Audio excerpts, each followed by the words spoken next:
जब मैं ट्रेन से मदुरई रेलवे स्टेशन पर उतरा तो वहाँ काफ़ी चहल पहल नज़र आ रही थी।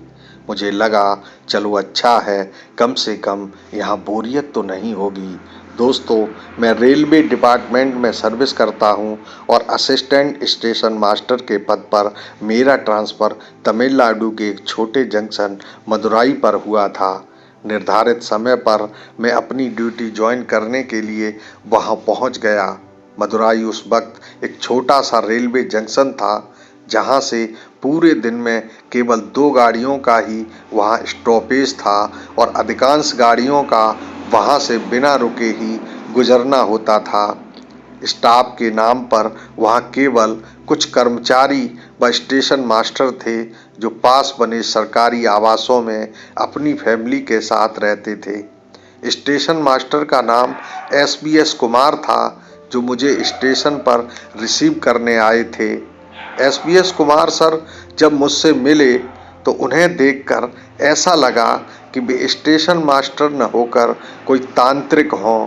उनके गले में तमाम तरह के ताबीज़ और रुद्राक्ष की मालाएं पड़ी थीं जो किसी भी सरकारी व्यक्ति के लिए धारण करना डेकोरम के विरुद्ध माना जाता है। वो मुझे पहले तो अपने घर ले गए। चाय नाश्ता के बाद हम लोग ऑफिस में लौट आए। जब मैं दोबारा स्टेशन पर आया तो वहाँ मुझे कोई यात्री या मुसाफिर नज़र नहीं आया। यह देखकर मैं अचंभित हो रहा था कि कुछ ही मिनटों में यहाँ से सारे यात्री इतनी जल्दी कैसे चले गए।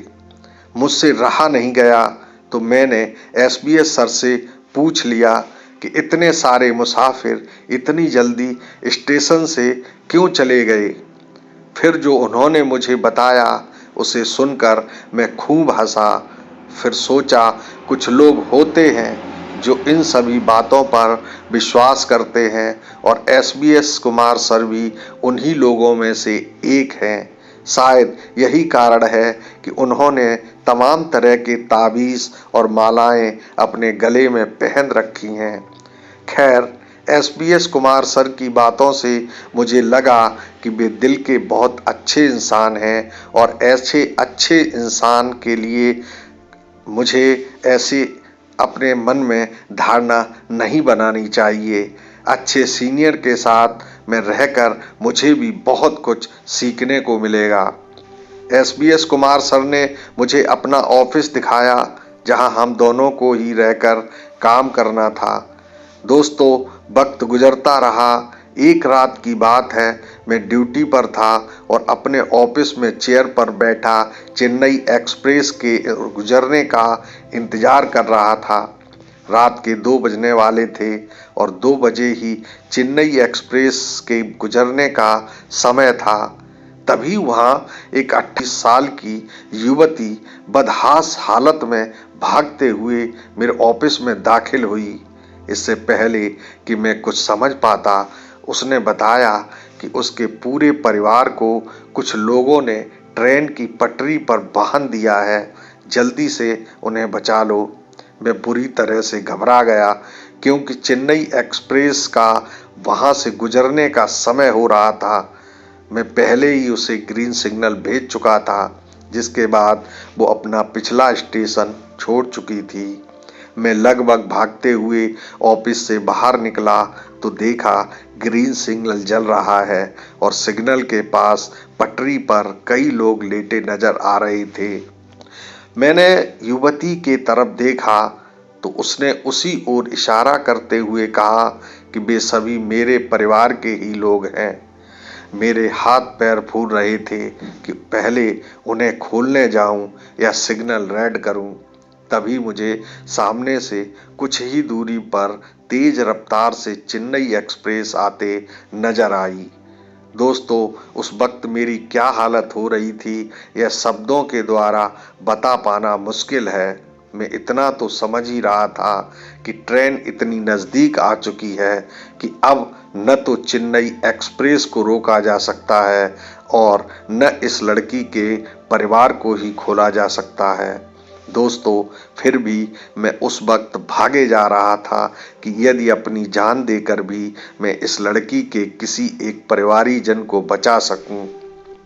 दोस्तों, जब मैं वहां पहुंचा तो देखा कि कई लोग पटरी पर बंधे पड़े हैं। इससे पहले कि मैं उन्हें खोलने का कोई प्रयास करता, इससे पहले ही वह लड़की खुद भी पटरी पर उन्हीं के साथ लेट गई। अब मैं उस लड़की को पकड़कर साइड करने लगा तो देखा कि उल्टा वह मुझे अपनी पूरी ताकत से वहां पटरियों पर रोक रही है। ट्रेन हम सभी के ऊपर से गुजरने ही वाली थी, तभी अचानक से किसी ने मुझे जोर से धक्का दे दिया और मैं पटरी की दूसरी तरफ जाकर गिरा। इसी के साथ चेन्नई एक्सप्रेस धड़धड़ाती हुई वहां से गुजर गई। दोस्तों, विश्वास नहीं होता कि उस रात यदि SBS सर वहां नहीं पहुंचते तो मैं इस दुनिया में नहीं होता। ट्रेन के गुजरने के बाद देखा तो पता चला कि वहां किसी का कोई परिवार नहीं बंधा था। वो लड़की एक छलावा थी, भटकती हुई आत्मा थी जो मुझे भटका कर वहां कोई बड़ा हादसा कराना चाहती थी।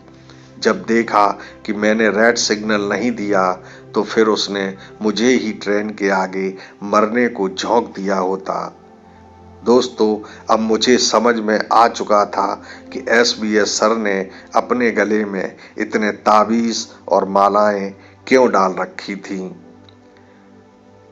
आज की कहानी में बस इतना ही। नमस्कार। तो दोस्तों, आपको मेरी यह कहानी कैसी लगी मुझे कमेंट करके ज़रूर बताएं, और यदि कहानी पसंद आई हो तो मेरा चैनल सब्सक्राइब कर देना ताकि मैं रोज़ रूमानी दुनिया की नई नई कहानियाँ आप तक पहुँचाता रहूँ। प्रमोद झा का नमस्कार।